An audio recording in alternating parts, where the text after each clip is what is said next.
Alors, je suis Karine Vavasseur, chef de division innovation animation d'écosystème à la DER/FJ et également point focal sur le programme déroulé conjointement avec le PNUD et la commune de Mont-Roland et les communes concernées par le dispositif. Est-ce que vous pouvez revenir sur le processus qui ont amené aujourd'hui ces remises? Tout à fait. Alors, la DER/FJ a été approchée par le PNUD en fait dans le cadre de l'exécution d'une composante de son programme national. Et cette composante concernait en fait l'accompagnement à l'entrepreneuriat digital dans 3 communes que sont Bargny, Mont-Roland et Sandiara.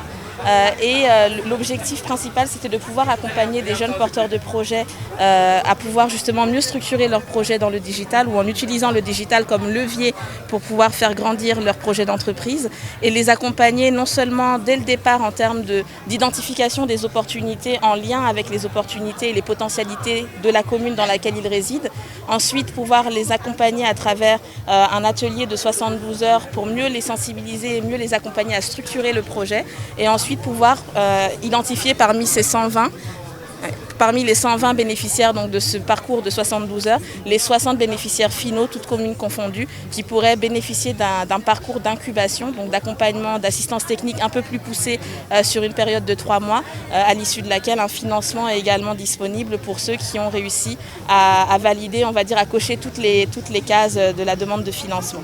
Justement, est-ce que vous pouvez revenir sur les critères de sélection, aussi bien pour les communes, parce qu'elles sont que 3 choisies, et aussi pour les bénéficiaires?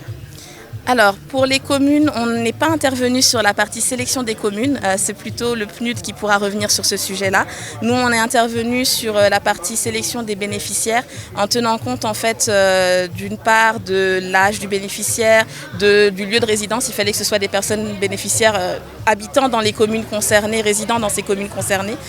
Également que le projet soit soumis correctement, qui est aussi un premier critère. C'est-à-dire qu'il y a eu un appel à candidature, un formulaire en ligne à remplir. Il fallait s'assurer déjà que toutes les questions aient bien été adressées dans le formulaire en ligne. Et ensuite, c'est un comité en fait qui s'est tenu, un comité mixte, un jury, on peut dire quelque part, avec les représentants communaux, les représentants du PNUD et les représentants de la DER, qui ont communément donc fait la sélection des porteurs de projets. Et donc, on était sur l'appel à candidature sur 250 porteurs de projets. Ensuite, on est passé quand même à 120 avec une étape intermédiaire, comme je l'ai dit, qui était en fait l'atelier de 72 heures. Donc, le jury qu'on a constitué a permis de définir les 120.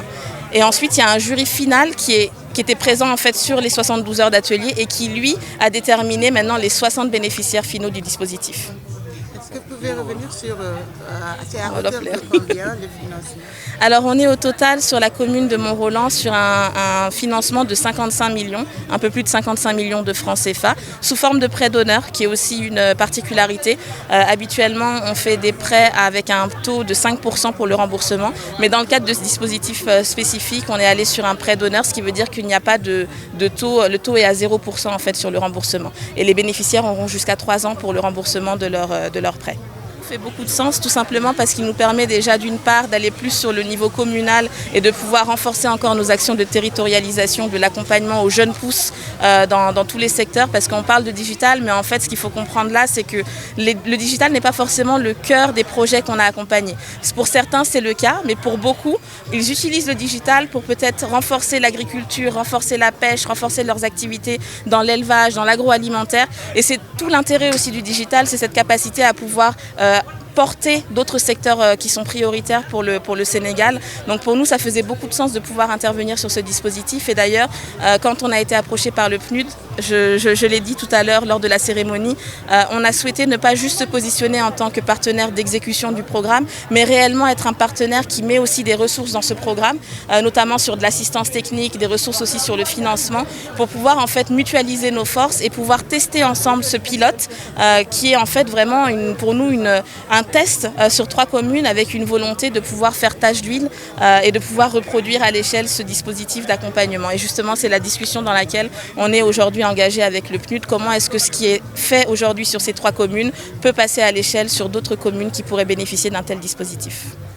Mont-Roland Light est un projet qui s'activera dans le domaine de la géomatique, notamment la mise en place de systèmes d'information géographique pour les collectivités locales, les entreprises, mais aussi les particuliers qui en ont besoin. La géomatique, c'est quoi? La géomatique, en quelque sorte, on peut dire que peut-être C'est voilà, une science, voilà, qui aide peut-être qui aide les collectivités locales. Voilà, c'est un outil d'aide à la prise de décision, en quelque sorte.